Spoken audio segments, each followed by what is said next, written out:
ধন্যবাদ মাননীয় প্রতিমন্ত্রী। পরবর্তী বক্তা মাননীয় প্রতিমন্ত্রী এম এ মুহিত, সিরাজগঞ্জ ৬। আপনার সময় ৮ মিনিট। মাননীয় স্পিকার, 2026-27 অর্থ বছরের বাজেট সম্পর্কিত এই আলোচনায় আমাকে অংশগ্রহণের সুযোগ করে দেওয়ার জন্য আপনাকে ধন্যবাদ। আমরা বাজেট সম্পর্কে দীর্ঘ আলোচনা শুনেছি। আমি বাজেট বিশ্লেষণকে শুধুমাত্র অর্থ এবং সংখ্যার খেলা মনে করি না। একটি বাজেটকে দেখতে হবে তার প্রেক্ষাপট সহ, কোন প্রেক্ষাপটে এই বাজেট তৈরি করা হয়েছে।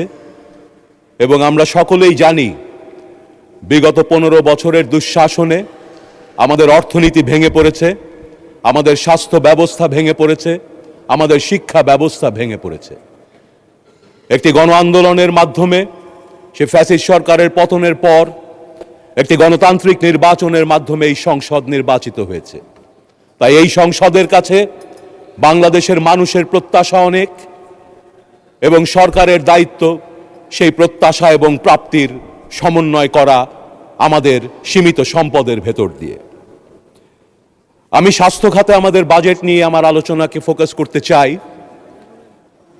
আমাদের স্বাস্থ্য খাতের যে বাজেট দেয়া হয়েছে, আমার বিরোধী দলীয় সংসদ সদস্যদের বলবো, আপনারা তর্ক করার জন্য নয় কিংবা সমালোচনার জন্য নয়, আসুন আলোচনার জন্য আমরা কথা বলি এবং বোঝার চেষ্টা করি আমাদের দৃষ্টিভঙ্গিগুলো।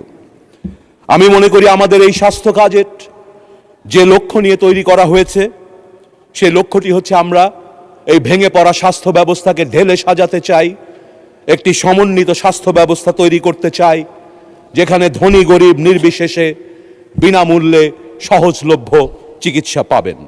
অর্থাৎ একটি অ্যাক্সেসেবল, অ্যাফোর্ডেবল এবং ইনক্লুসিভ হেলথ সিস্টেম করার জন্যই এই বাজেট তৈরি করা হয়েছে।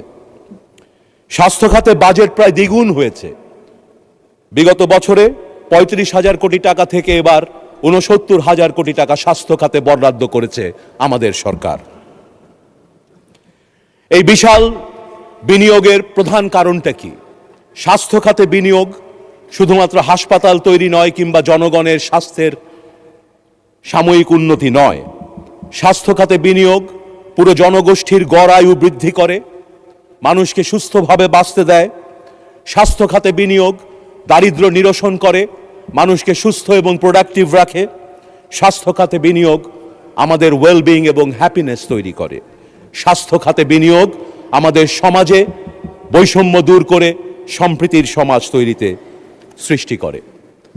মাননীয় স্পিকার, বাংলাদেশের স্বাস্থ্য খাতে যে বড় চ্যালেঞ্জগুলো আমরা এই সময় দেখতে পাচ্ছি, আমাদের যে সর্বাত্মকভাবে যে মৃত্যু হয় মানুষের, তার শতকরা ৭১% বাংলাদেশে নন কমিউনিকেবল ডিজিজ বা অসংক্রামক ব্যাধির কারণে হচ্ছে।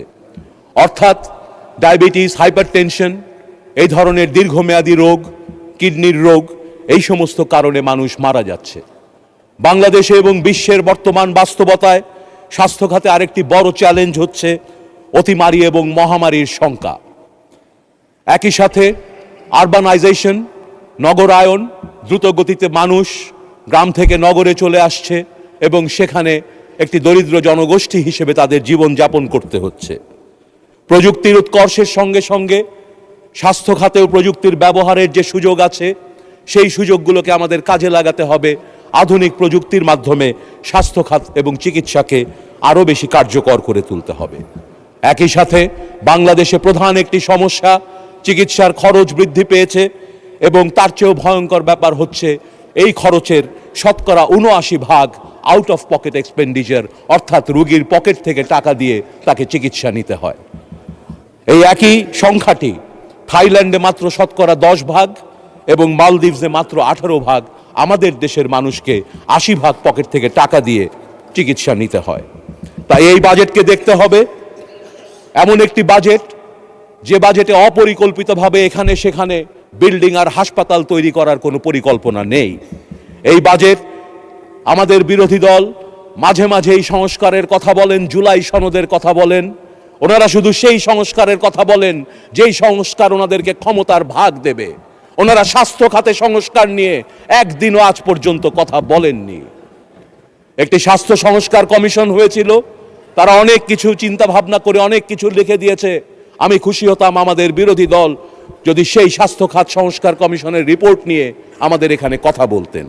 আমরা চাই স্বাস্থ্য খাতকে পুনর্গঠন করতে, সংস্কার করতে। স্বাস্থ্য খাতে ভৌত কাঠামোর সংস্কার দরকার, প্রতিটা বিল্ডিং ভেঙে পড়েছে। মানব সম্পদের সংস্কার প্রয়োজন, চিকিৎসা পদ্ধতি সহ হেলথ ম্যানেজমেন্টের ইমপ্রুভমেন্ট দরকার, ডিসেন্ট্রালাইজেশন দরকার এবং কেনাকাটার ক্ষেত্রে ট্রান্সপারেন্সি এবং অ্যাকাউন্টেবিলিটি দরকার। আমরা এমন স্বাস্থ্য ব্যবস্থা গড়ে তুলব যেখানে নগর এবং গ্রামের মানুষ একই ধরনের স্বাস্থ্য পাবে। আমরা এমন স্বাস্থ্য ব্যবস্থা গড়ে তুলব যে স্বাস্থ্য ব্যবস্থার ভিত্তি হবে আমাদের প্রাথমিক স্বাস্থ্য সেবা। এবারের বাজেট যেমন 100% বৃদ্ধি পেয়েছে, পাশাপাশি আমাদের চ্যালেঞ্জগুলোও রয়েছে। আমরা জোর দেব রোগ প্রতিরোধে, রোগের চিকিৎসার চেয়ে রোগ হওয়ার আগেই আমরা সেটাকে থামানোর চেষ্টা করব। আমরা একটি রেফারেল নেটওয়ার্ক গড়ে তুলব। আপনারা সকলেই বলেন দেশের মেডিকেল কলেজ হাসপাতাল, সদর হাসপাতাল, বড় বড় হাসপাতালগুলো ঢাকায় বারান্দায় রুগী থাকে, 500 রোগীর হাসপাতালে 2000 রুগীকে চিকিৎসা দিতে হয়। এই যে ঢাকার বড় হাসপাতালে যে ভিড়টি দেখছেন, এই সমস্যার সমাধান ঢাকার ওই হাসপাতালে পাবেন না। এই সমস্যার সমাধান যদি আমরা জেলা হাসপাতালগুলোকে পূর্ণাঙ্গ সব সুবিধা দিয়ে তৈরি করতে পারি, মানুষ তাহলে জেলার ভেতরেই তার চিকিৎসাগুলো পাবে। আমরা সেই ধরনের পরিকল্পনাই করছি।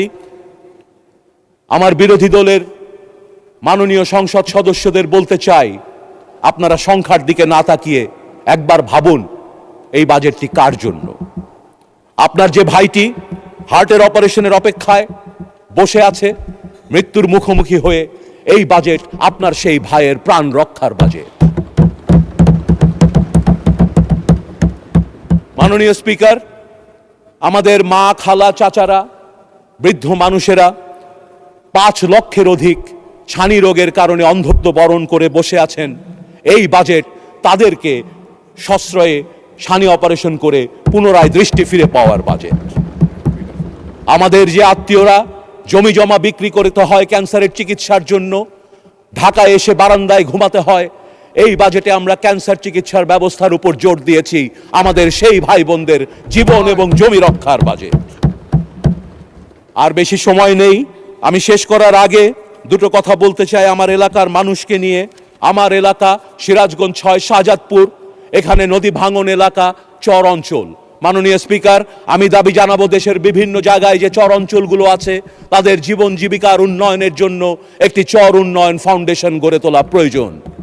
আমার এলাকায় সনাতনী ইউনিয়নে চর অঞ্চলের মানুষ অত্যন্ত দুঃখে কষ্টে আছে। 4টি ইউনিয়ন নদী ভাঙনের সম্মুখীন।